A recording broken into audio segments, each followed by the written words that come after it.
Once upon a time, in a quaint little town called Veritas, a group of friends often gathered at their favorite café, the Philosophers Brew. This cafe was known not just for its steaming cups of coffee and delicious pastries, but also for the lively debates that sparked among its patrons. On one particular rainy afternoon, as the sound of raindrops drummed against the windows, the topic of discussion took a philosophical turn. Truth. "All right, gang," said Leo, a self-proclaimed amateur philosopher with an endless supply of quirky theories. What is truth anyway? Is it an absolute concept, or does it depend on perspective? Sitting across from him was Maya, an aspiring writer with a penchant for storytelling. She leaned back in her chair, twirling a strand of hair around her finger. "I think truth is more of a spectrum. What's true for one person might not be true for another. It's all about perspective." "Interesting," chimed in Sam, the skeptic of the group. "But if truth is just a matter of perspective, does that mean there's no such thing as absolute truth? Like, can we ever really say something is absolutely true?" "Let's take a simple example," Maya suggested, her eyes lighting up. "Imagine two people witnessing the same event, a car accident. One person might see it as reckless driving, while the other might believe the driver had no choice. Both perspectives feel true to them, but does that mean neither is truth?" Leo nodded thoughtfully. "Okay, but what about scientific facts? Like, the Earth revolves around the sun. That's a truth that doesn't change based on perspective, right?" "True, but how we interpret those facts can vary," Maya replied. "For example, some people might argue the Earth revolves around the sun because of religious beliefs or conspiracy theories. Their perspective shapes their understanding of that truth." "I see your point," Sam said, sipping his coffee. "But isn't there a danger in treating truth as subjective? If everyone can just create their own version of truth, how do we hold anyone accountable?" "Good question," Leo exclaimed. "But maybe accountability is a part of the conversation.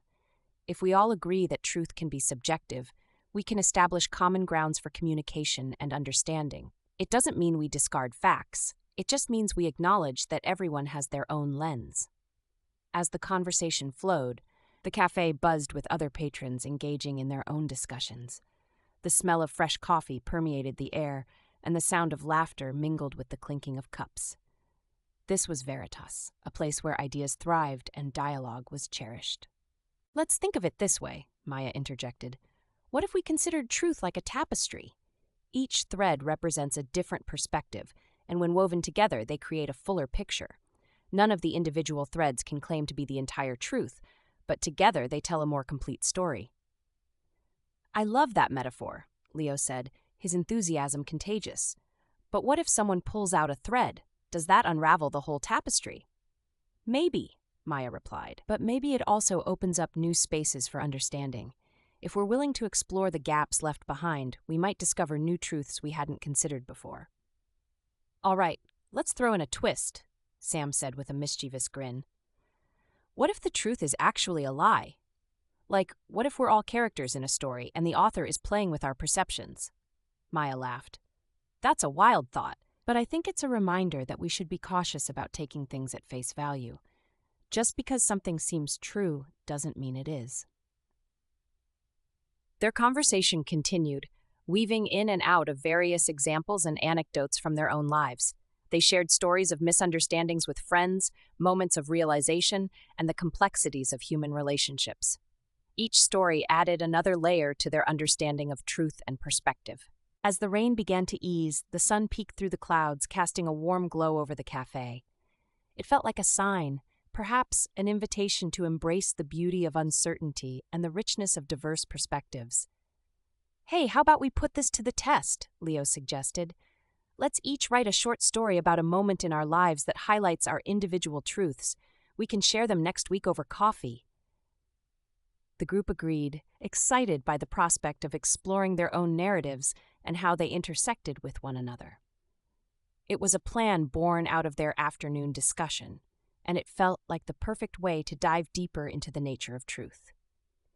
As they wrapped up their meeting, the friends left the Philosophers Brew with a sense of camaraderie and curiosity. The conversation about truth would continue, evolving with each new perspective they encountered. In the following week, They returned to the cafe with their stories in hand. Each one was unique, reflecting the different backgrounds, experiences, and beliefs that shaped their understanding of truth. Maya shared a tale about a childhood misunderstanding with her best friend, where a simple comment had spiraled into years of tension. For me, the truth was that I felt betrayed, but my friend had a completely different perspective. It took years to reconcile that, she explained. Sam's story was about a heated debate in his family over politics. I realized that my family sees the world through their own experiences, which shaped their truths. It was eye-opening to see how love and loyalty can cloud judgment, he said. Leo's tale revolved around a moment of self-discovery during a solo trip he took. I thought I was lost, but that feeling of disorientation helped me find clarity. It was a truth I hadn't recognized before, he shared. As they shared their stories, the cafe buzzed with energy. The friends listened intently, their eyes widening at the different truths laid before them. It was a beautiful reminder that truth could be multifaceted, and each perspective added depth to the collective narrative. By the end of their gathering, they realized that the heart of the conversation about truth wasn't necessarily about finding one absolute answer. Instead, it was about embracing the complexity of human experience and the stories that shape our understanding of the world around us. As they left the Philosophers Brew that day, the sun shining brightly overhead, they carried with them a newfound appreciation for the nature of truth. They understood that while the essence of truth might be elusive, the journey of exploration, filled with diverse perspectives and shared stories, was what truly mattered. And so, in the little town of Veritas, the friends continued their quest for truth, one conversation at a time, celebrating the beauty of authenticity and the power of perspective.